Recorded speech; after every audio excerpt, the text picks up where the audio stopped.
Graça e paz, povo de Deus, como vocês estão?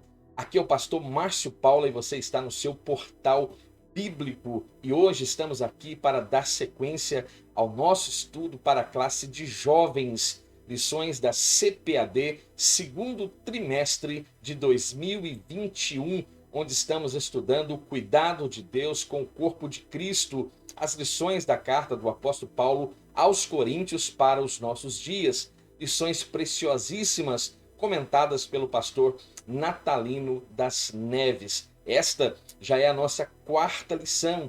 Eu vou deixar o card aqui com todas as lições anteriormente publicadas para você apenas apertar o play e ser abençoado por tão preciosas lições. Esta lição especificamente será ministrada no próximo dia 25/4 deste mês de abril do ano de 2021, com o tema A Sabedoria Divina. Eu quero convidar você que venha comigo neste momento de oração e após a oração iremos fazer todas as leituras relacionadas ao nosso assunto proposto para agora.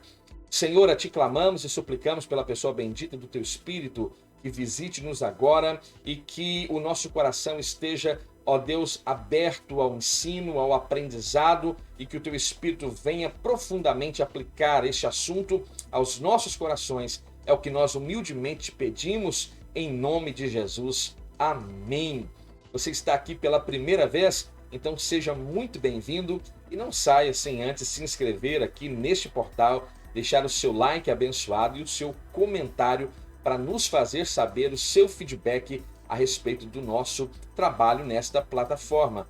Você que já faz parte deste portal, muito obrigado. Você que tem nos ajudado compartilhando o nosso conteúdo nas suas mídias sociais, nos seus grupos eclesiásticos, familiares, abençoando quem vocês amam através de uma boa reflexão bíblica. Eu quero muito agradecer a cada um dos irmãos. Isso nos motiva muito. Então vamos fazer todas as leituras então relacionadas ao nosso assunto proposto para este momento, o texto do dia. Visto como na sabedoria de Deus, o mundo não conheceu a Deus pela sua sabedoria, aprove a Deus salvar os crentes pela loucura da pregação. Primeira carta aos Coríntios, capítulo 1, versículo 21.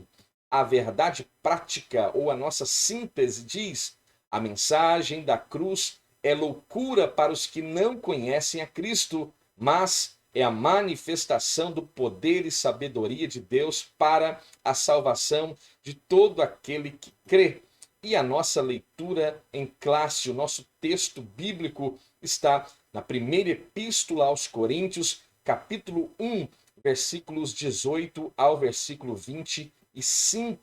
E você pode dar um pause agora no vídeo e fazer toda a leitura deste texto que irá fundamentar a nossa reflexão de hoje. Estamos falando e aprendendo a respeito da carta de Paulo aos Coríntios. A classe de adultos também da CPAD deste segundo trimestre de 2021 também está trabalhando quase que com a mesma temática. E eu quero deixar aqui o card, então, para todas as lições já aqui ministradas para a classe de adultos, que tem um tema também glorioso, e falamos a respeito dos dons espirituais e ministeriais, servindo a Deus e aos homens com poder extraordinário. E nesta lição proposta pelo pastor Natalino das Neves para a classe de jovens, estamos falando a respeito do cuidado de Deus com o corpo de Cristo, ou seja, o cuidado de Deus para com a sua igreja. E os objetivos, é claro que temos objetivos propostos para esta reflexão, e o primeiro deles, ressaltar a cruz de Cristo e a sabedoria de Deus. O segundo objetivo, mostrar que a vida eterna e a verdadeira sabedoria vem de Deus. E o terceiro objetivo, saber que a verdadeira sabedoria está em conhecer a Cristo e este crucificado. Nós temos um quadro que eu gostaria de projetar para você. Você pode pausar printar. Se você desejar esse texto em JPEG, você pode me solicitar aqui nos comentários e eu irei gentilmente enviar para você. E aqui é uma forma de mostrar as diferenças entre as sabedorias, a sabedoria humana, que é baseada no conhecimento parcial, terrestre, produz orgulho, inveja, ambição egoísta, produz desordem, não espiritual, mas diabólica, produz toda sorte de prática ruim, em frente à sabedoria divina, que é baseada no conhecimento infinito, celestial, que produz humildade, que produz consideração para com os outros, que produz imparcialidade, é pacífica, é submissa, pura, cheia de misericórdia, vem do alto e mostra pelas obras em mansidão. Aqui você pode pausar o vídeo e fazer o print destas características importantes para você pontuar na sua classe de escola bíblica dominical, como também agora para o seu próprio conhecimento. É importante termos um gráfico como este. Então esta lição ela é extremamente importante e os 3 pontos que serão aqui abordados serão a cruz de Cristo e a sabedoria de Deus. Depois iremos falar sobre a vida eterna e a verdadeira sabedoria que vem de Deus. E o terceiro ponto que iremos falar também, a verdadeira sabedoria está em conhecer a Cristo e este crucificado. O meu coração muito se alegra em Deus quando eu vejo um comentário, e nós temos recebido tais comentários em nossos vídeos, que as lições estão trazendo edificação aos irmãos que estão dedicando o seu tempo para as nossas lições. Ora, a intenção é justamente esta, e se isso está acontecendo, o objetivo proposto está sendo alcançado e o meu coração se alegra e eu glorifico a Deus por este objetivo alcançado. Então, dentro da cruz de Cristo e a sabedoria de Deus, nós falaremos a respeito da cruz de Cristo é loucura para o mundo. É o que está lá em 1 Coríntios, capítulo 1, versículo 18, porque a palavra da cruz é loucura para os que perecem, mas para nós que somos salvos é o poder de Deus. Judeus, romanos e gregos não conseguiram ou não conseguiam então compreender a revelação da vitória de Cristo na cruz do Calvário. A mensagem da justiça de Deus por meio da cruz de Cristo se tornou então para os gregos, para os romanos e em especial para os judeus uma grande pedra de tropeço. É bem verdade que com uma mentalidade que nós podemos atribuir agora aos pensadores gregos, romanos e até mesmo dentro do contexto cultural judaico, de fato ver um grande herói do qual este povo ansiava e esperava, morrendo em uma cruz, de fato é algo um pouco complicado de se compreender. Então, para estes, foi uma grande pedra de tropeço. Para os gregos, os heróis eram sempre aqueles que triunfavam, que venciam. E para os romanos, a morte de cruz era para os subversivos, os inimigos políticos, mas para os judeus, a morte na cruz tinha ainda uma simbologia que até mesmo dentro do Deuteronômio, capítulo 21, versículo 23, mostra a gravidade que estava sobre alguém que estava sendo levantado no madeiro, que estava sendo crucificado. Quando também em alguém houver pecado digno de juízo de morte, e este for morto, e o pendurares no madeiro, o seu cadáver não permanecerá no madeiro, mas certamente o enterrarás no mesmo dia, porquanto pendurado é maldito de Deus. Assim não contaminarás a terra que o Senhor deu e te dá em herança. Deuteronômio capítulo 21, versículos 22 e 23.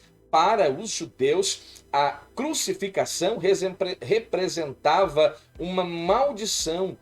No Antigo Testamento não se esperava em hipótese alguma que o Messias que fosse crucificado, muito menos que ele pudesse ser sequer condenado como ele foi a uma morte pelo Supremo Tribunal Judaico. Ora, o legalismo havia cegado os judeus de tal forma que a mensagem da cruz parecia de fato loucura para eles. A morte de Jesus na cruz era humilhante, amaldiçoada e repugnante, mas para nós que pregamos a Cristo crucificado, que de fato é escândalo para os judeus e loucura para os gregos, já dizia o apóstolo Paulo aos irmãos da igreja de Corinto, na sua primeira missiva, capítulo 1, versículo 23.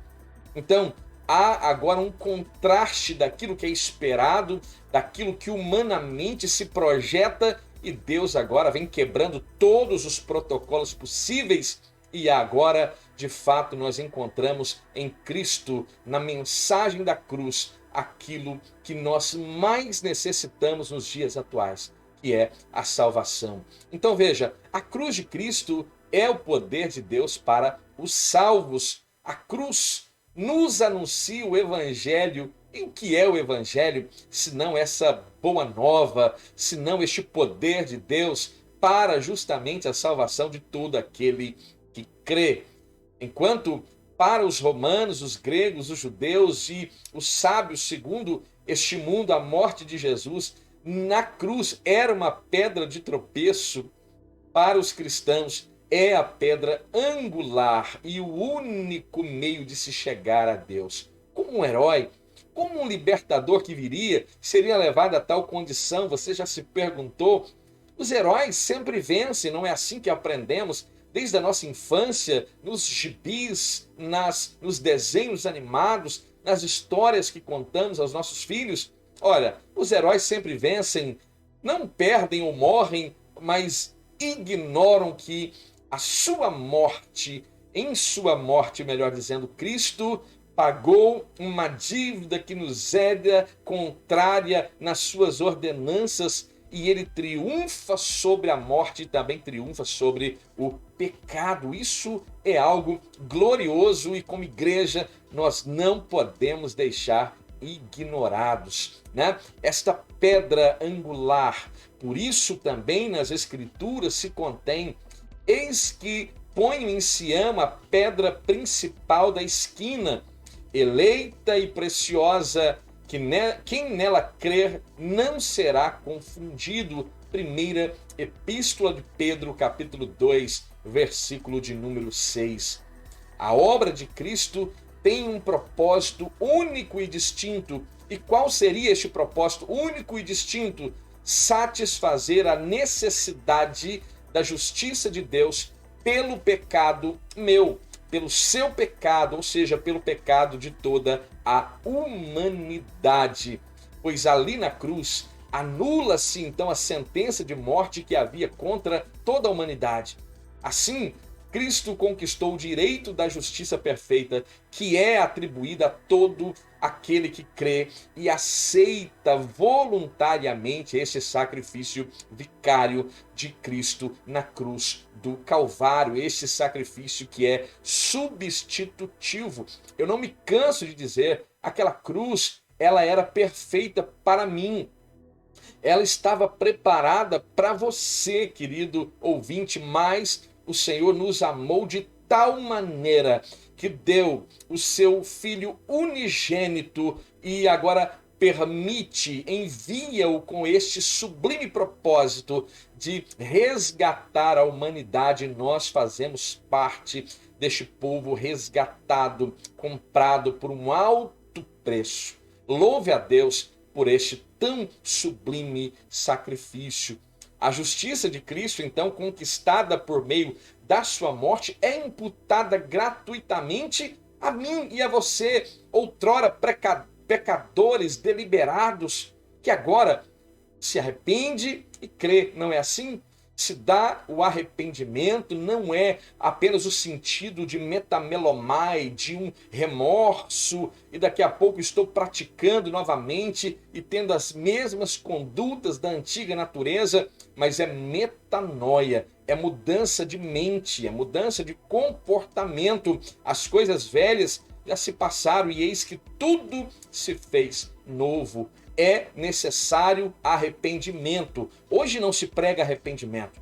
Hoje não se confronta mais pecado. Hoje, deliberadamente, se prega prosperidade, se prega cura, se prega tantas coisas, mas arrependimento, mudança de vida, de comportamento, não se prega mais. E nós estamos aqui, eu e você, nós somos esta geração que vamos fazer diferença neste meio onde nós estamos inseridos. Você está comigo nessa? Então, nos apoie neste projeto, faça esta mensagem chegar o mais longe possível e a quantidade maior possível de pessoas, porque é necessário que esta palavra chegue aos corações, é muito importante. Então, o fato de a justiça de Cristo ser agora a base desta justificação acentua amplamente a graça de Deus. A graça onde o centro é quem? Quando falamos de graça, o centro é quem? Ora, a graça é a personificação do próprio Cristo. É a encarnação do Verbo de Deus que agora se fez carne e habitou entre nós e agora está atuando naquele tempo, provendo agora na cruz o resgate de toda a humanidade. Isto é demonstração de graça. É justamente a cruz de Cristo que é o centro da graça. E os justificados agora, porque justificação, meu querido irmão, é uma prerrogativa de Deus unicamente, e agora eles estão justificados por Deus e reconciliados perfeitamente em Deus. A cruz de Cristo, loucura demais para o mundo, é loucura demais para o mundo, é poder de Deus na minha vida, na sua vida, é poder de Deus para a salvação de todo aquele que crê. É necessário que tenhamos esta fé, que creiamos. Veja, pela graça nós somos salvos por meio da fé. Isso não vem de vós, é dom de Deus. Então, nós precisamos urgentemente acenar de forma positiva para esta maravilhosa graça proposta para mim e para você. A sabedoria de Deus prevalecerá sobre a sabedoria do mundo, não tenho dúvida. Como prevalece, não prevalecerá no aspecto futuro, mas se olharmos nas entrelinhas, vamos perceber que já prevalece a sabedoria de Deus. Paulo, em sua carta aos Romanos, no capítulo 1, no versículo 21, ele diz: porquanto, tendo conhecido a Deus, não o glorificaram como Deus, mas e nem lhe deram graças, antes em seus discursos se desvaneceram e o seu coração insensato se obscureceu. Paulo então usa as seguintes palavras, você percebeu? Tendo conhecido a Deus, não glorificaram como Deus. Tendo conhecido a Deus, não o glorificaram como Deus. Essas palavras referem-se àqueles que reconhecem a existência de Deus por meio de um conhecimento que é natural, mas não o reconhecem como Deus, não o reconhecem como Senhor de suas vidas, não o professam publicamente como deveriam professar. Uma coisa é nós reconhecermos a existência do divino, da divindade, da deidade. Outra coisa é se submeter e glorificar a Deus como soberano e como Senhor. E Paulo vai enfatizar essa importante característica aos irmãos da igreja de Corinto. Essa necessidade de reconhecerem que a glória de Deus e ser grato a Deus por tudo o que ele tem proporcionado e em tudo glorificar o nome deste Deus. Veja, interessante esta preocupação do apóstolo Paulo, e deve ser uma preocupação também nos dias atuais. Muitas pessoas que você chega para falar a respeito de Deus, para pregar-lhes a palavra do Evangelho, elas imediatamente dizem: não, mas eu já conheço a Cristo, eu já conheço a respeito deste Deus. Ok, e aqui fica evidente que a preocupação de Paulo era de que este conhecimento não fosse apenas através de uma experiência verbal, porque não basta conhecermos a Deus apenas ou meramente por causa de uma experiência verbal.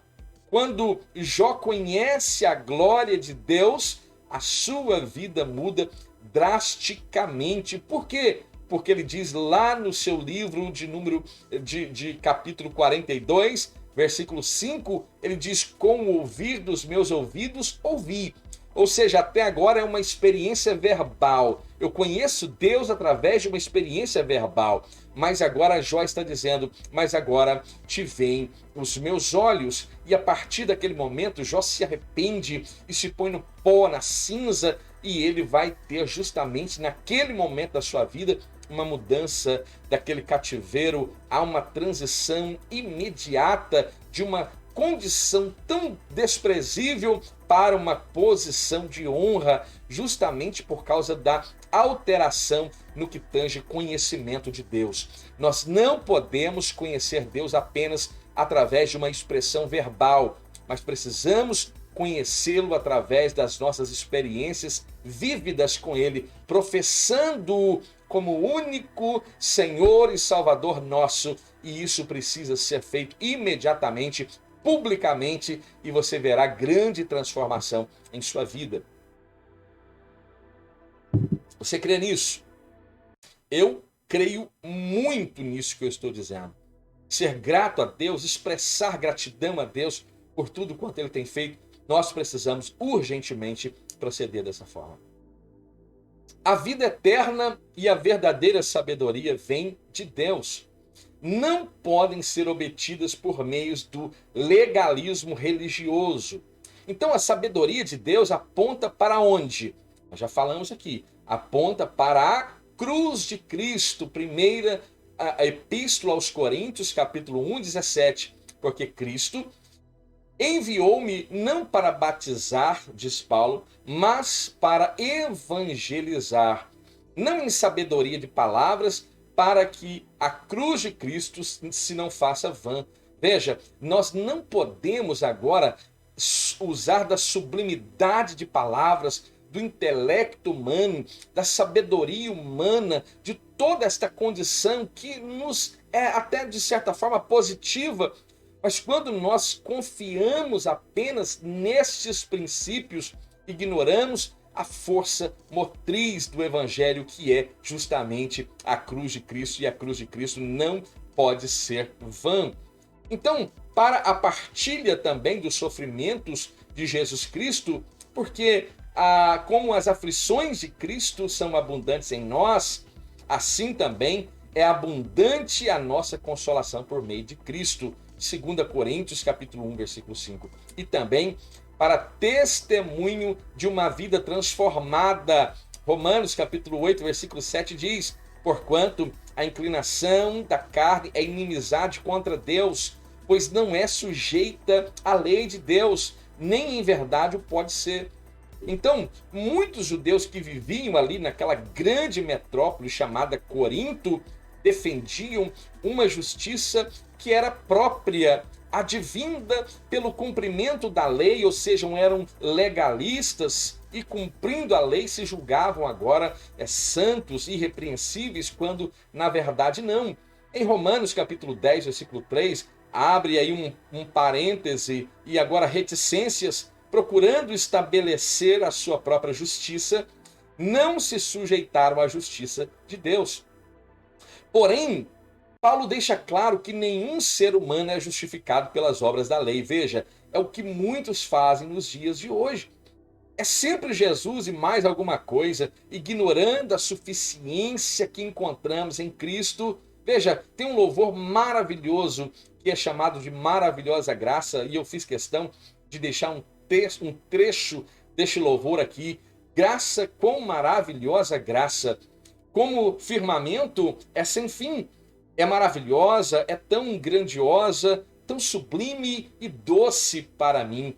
É maior que a minha vida inútil, é maior que o meu pecado vil. Então o que fazer diante desta condição? O nome do Senhor engrandecei e glória dai. Então veja, nós não podemos confiar em justiça humana ou na nossa própria justiça, mas devemos nos sujeitar voluntariamente à justiça de Deus. E isso Paulo deixa claríssimo aos irmãos de Corinto, que eles não poderiam ser justificados pelas obras da lei. Por isso, nenhuma carne será justificada diante dele pelas obras da lei. Romanos 3, versículo 20. Porque pela graça sois salvos por meio da fé. Veja, não é pela minha justiça, não é sequer pelas obras, na sequência do texto que Paulo escreve aos irmãos Efésios, né? Mas é por meio da fé. Isso não vem de vós, é um dom de Deus. Não vem das obras, ou seja, da minha avaliação de justiça, para que ninguém se glorie. E também aos Efésios, escrevendo o profeta Isaías, ele diz: e todas as nossas justiças como trapo de imundícia. Todas as nossas justiças são como trapo de imundície. Então, queridos, justificação, veja, é uma prerrogativa divina. Nunca esqueça disso. Justificação é uma prerrogativa divina. Sabendo que o homem não é justificado pelas obras da lei. Pelo contrário, o que a lei faz se não evidenciar o erro, evidenciar o pecado, expor o pecador, mas não prover para ele nenhuma solução.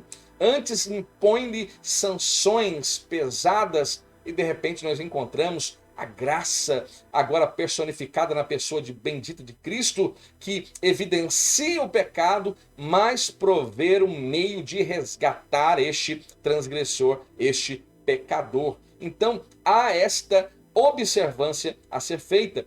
Então, a vida humana é breve e ao findar dela é o juízo de Deus que chega. Tiago, capítulo 4, versículo 14, diz: porque que é a vossa vida? Que é a vossa vida? Responde para mim aí nos comentários. Que é a sua vida? E Tiago diz, o meio-irmão de Jesus, é um vapor que aparece por um pouco e depois se desvanece. Paulo destaca que no juízo divino não será requerida obras realizadas segundo a lei, mas os frutos de justiça que são por Jesus Cristo para a glória e louvor de Deus. Isso é um aprendizado preciosíssimo. Não saia deste vídeo sem antes concluí-lo, sem antes acompanhar toda a ideia que é apresentada, construída, e por esta reflexão eu tenho certeza que você será edificado. A verdadeira sabedoria não se revela por determinação humana. Alguns gregos com tendências gnósticas, né? O que seria esse gnóstico? É justamente um movimento filosófico religioso de caráter esotérico, místico, sincrético. Será que isso acontecia só lá no tempo de Paulo? Será que isso já era algo que acontecia só no tempo de João? Ou será que esses princípios gnósticos não continuam ainda em voga nos dias atuais? É uma pergunta para você pensar, refletir, avaliar o ambiente, o seio onde você está inserido. Então, que surgiu quando? Justamente no primeiro século da era cristã, à margem do cristianismo organizado, e criam que já haviam alcançado o quê? Haviam alcançado o conhecimento necessário para a salvação. Mais uma vez, eu me sinto na obrigação de dizer-lhes, veja, e não fique irritado por repetir, né? Mas o apóstolo Paulo, escrevendo aos irmãos filipenses, ele diz: eu não me canso de escrever-lhes as mesmas coisas, porque é segurança para vós. O conhecimento verbal sobre Deus não salva ninguém. Pastor, que loucura é essa? Ouça direito. Conhecimento verbal, meramente verbal a respeito de Deus, não salva ninguém. É necessário uma profissão de fé. Por isso que sem fé é impossível agradar a Deus. Por quê? Porque é necessário que aquele que se aproxima de Deus creia que ele existe, ou seja, eu não posso apenas supor através de uma experiência verbal que ele existe, mas eu devo crer que ele existe de fato e que, além de existir de fato, ele é quem é o galardoador daqueles que o buscam. Hebreus capítulo 11, versículo 6. E esses gnósticos eram vaidosos e desconsideravam até os seus irmãos. Então isso é algo importante e você vai sair daqui vacinado nesse momento. Cristo, a verdadeira sabedoria que garante a vida eterna. Você precisa de garantia de vida eterna? Olha, estou lhe apontando a Cristo e este crucificado. Paulo identifica claramente Cristo como esta sabedoria de Deus, né? É o verbo encarnado. Paulo está dizendo claramente que Cristo é esta sabedoria de Deus. Cristo, poder de Deus e sabedoria de Deus, né? Cristo o qual para nós foi feito por Deus e sabedoria. Ele faz isso dentro de um contexto de oposição entre a sabedoria humana e a sabedoria divina. Por isso, pela forma natural, o ser humano não pode conhecer e entender o plano perfeito de Deus no que tange salvação da humanidade através de Cristo Jesus. Existem pessoas que se julgam até grandes conhecedores, grandes eruditos, mas estão buscando conhecer este assunto através de sabedoria humana. Justamente humana, porque são incapazes de perceber o plano universal que é patente, que é evidente dentro do cânon sagrado, e atribuem o sacrifício de Cristo a uma pequena parcela que são os ditos eleitos, que ignoram plenamente todo o contexto bíblico à luz de alguns isolados textos da palavra de Deus. Então Paulo afirma que Jesus foi feito espírito vivificante e garante a ressurreição dos salvos. Quer uma garantia melhor do que essa? Jesus está garantindo que aqueles que professam-o como o único e suficiente Salvador, ele agora se torna este Cristo, este Espírito vivificante e nos assegura agora a ressurreição, né? Admoesta, qual é a admoestação desse texto? Admoesta-nos constância. Porquanto, meus amados, sede firmes, constantes, sempre abundantes na obra do Senhor, sabendo que o vosso trabalho não é vão no Senhor. O cristão precisa ter esta constância constantemente. Não adianta começar 100 por hora e daqui a pouco está 10 por hora, quase que precisando receber um empurrão. Então vai de quarentinha, mas vai constante. Coloca cinquentinha aí, meu amigo, e vai acelerando devagar. E eu tenho certeza que você vai chegar neste alvo estabelecido, neste prêmio que é esta salvação agora e aquilo que toda a natureza geme, toda a humanidade geme, a saber, a redenção do nosso corpo. Aqueles que encontram na cruz de Cristo a solução para os seus problemas e se identificam com ele na sua morte, também participarão da sua ressurreição. Ora, se eu estou morto com ele dentro daquele sepulcro e no terceiro dia ele ressuscita, logo ressuscito junto com ele e já não vivo eu, mas ele é quem vive em mim. Louvado seja o nome do Senhor. O terceiro ponto, a verdadeira sabedoria está em justamente conhecer a Cristo crucificado. O orgulho humano, então, aqui é derrotado na cruz de Cristo. E Jesus é quem afirma isso. E a vida eterna é esta, que conheçam a ti por único Deus verdadeiro e que também conheçam a Jesus Cristo. João capítulo 17, versículo 3. Essa afirmação é um grande obstáculo para a sabedoria humana. Sabe por quê? Porque para conhecer a Deus é preciso dar crédito à mensagem do Evangelho. É por isso que muitos estão perecendo, porque zombam do Evangelho, veem o Evangelho como uma história da carochinha, veem a Bíblia como um livro qualquer, um livro de anedotas, como já ouvi dizer por aí. Então é importante que reconhecemos a Bíblia como autoridade divina e inspiração plenária de Cristo Jesus, e entendermos então esta necessidade de dar crédito à mensagem do Evangelho. Por isso o apóstolo Paulo afirma que sua pregação não constituiu de sabedoria humana. Escrevendo aos Coríntios, ele diz: e a minha palavra e a minha pregação não consistiram em palavras persuasivas de conhecimento humano, mas em demonstração de poder, de espírito e de poder. 1 Coríntios capítulo 2, versículo 4. Né? Em 1 Coríntios 1,17, Cristo enviou-me não para batizar, mas para evangelizar, não em sabedoria de justiça ou de palavras, para que a cruz de Cristo se faça vã.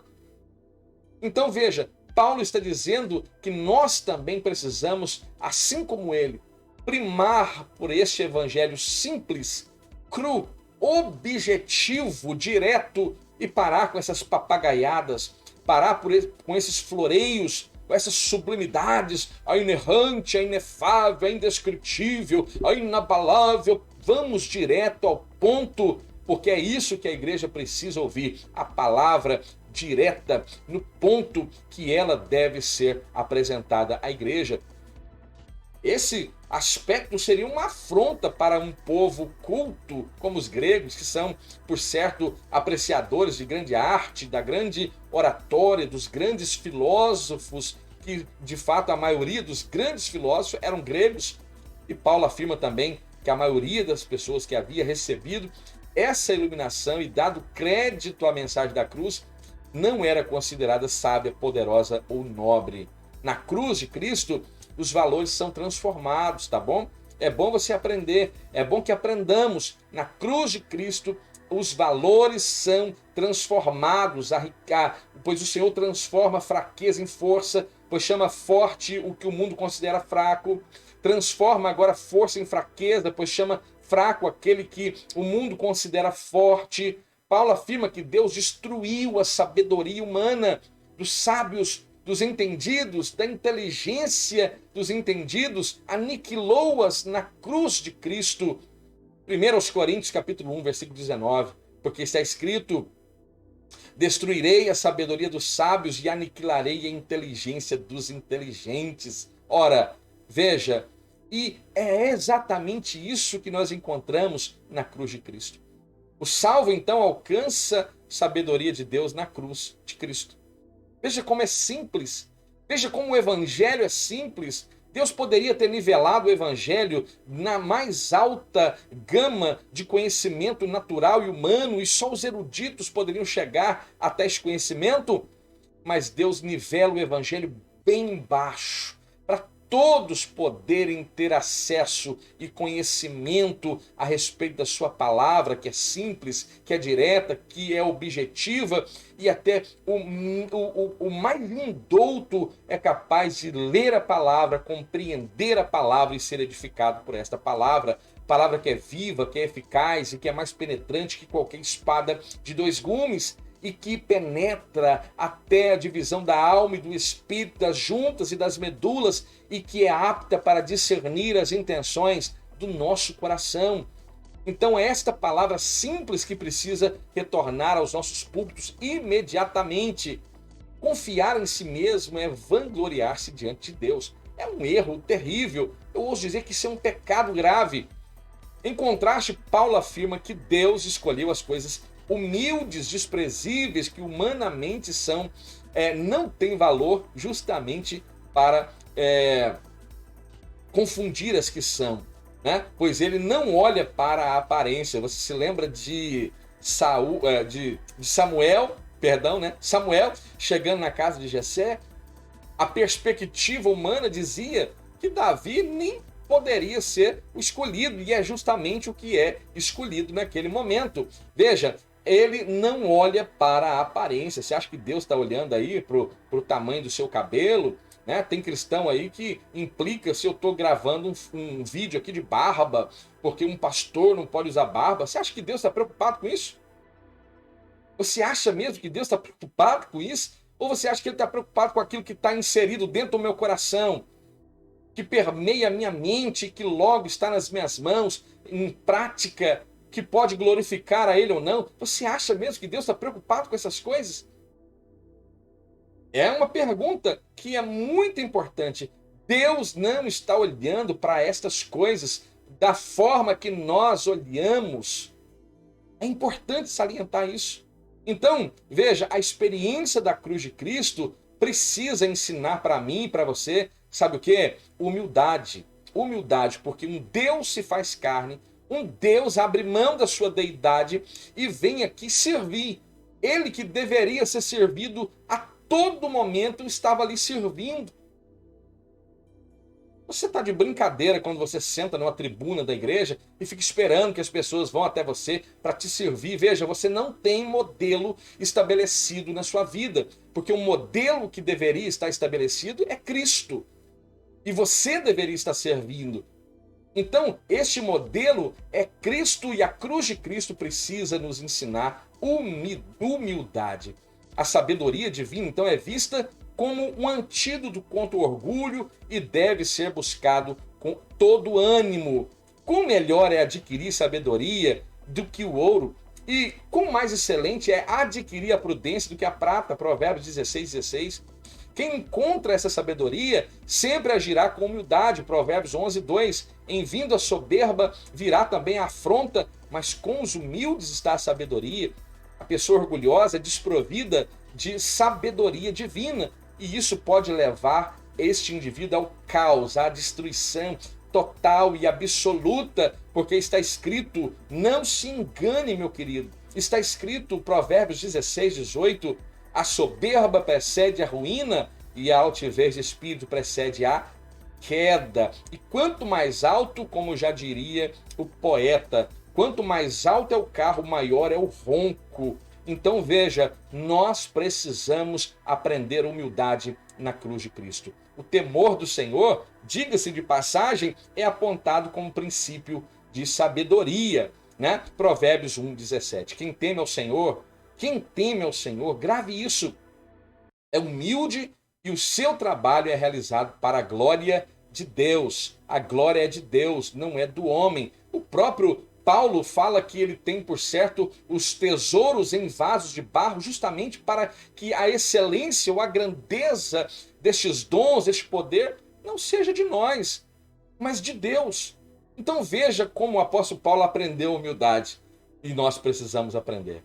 Então a glória de Deus revelada na cruz de Cristo.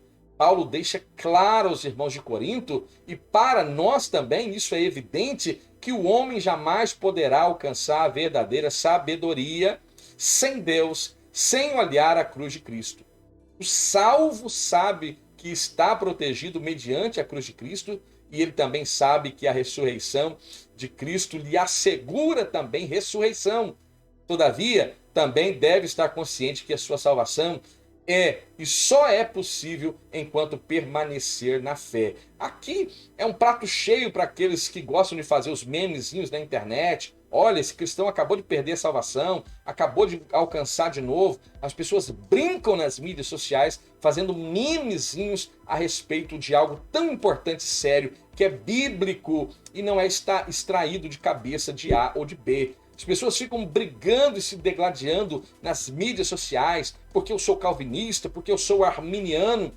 Eu sou Cristo, eu sou de Cristo e eu quero estar alinhado àquilo que Ele lega a mim através da sua palavra. A igreja, ou a glória da igreja, está na cruz de Cristo, que a conduz para a vida eterna com Deus, em vez de os coríntios se gloriarem em ser batizados por seus líderes, porque eu sou de Paulo, porque eu sou de Apolo, porque eu sou de Cefas, porque eu sou de Cristo. Eles deveriam se gloriar na pessoa bendita de Cristo Jesus, no seu Senhor, de onde vem a salvação e a garantia de vida eterna. Cristo é a garantia que temos de vida eterna. Se você ficou até aqui, muito obrigado. Não saia sem antes deixar o seu like, o seu comentário. Comente aí o que você achou desta lição, o que você tem achado do nosso trabalho. Isso nos ajuda muito a aprimorar aqui esta nossa ferramenta. E que o Senhor possa abençoá-lo. Divulgue o nosso conteúdo nos seus grupos e que você possa ser ricamente abençoado por Deus. Se você ficou até aqui, eu rogo ao Espírito Santo que ministre de forma mais precisa e profunda ao seu coração. É o que humildemente eu peço, eu faço isso no nome de Jesus. Amém. Fiquem bem, fiquem em paz. Até a próxima.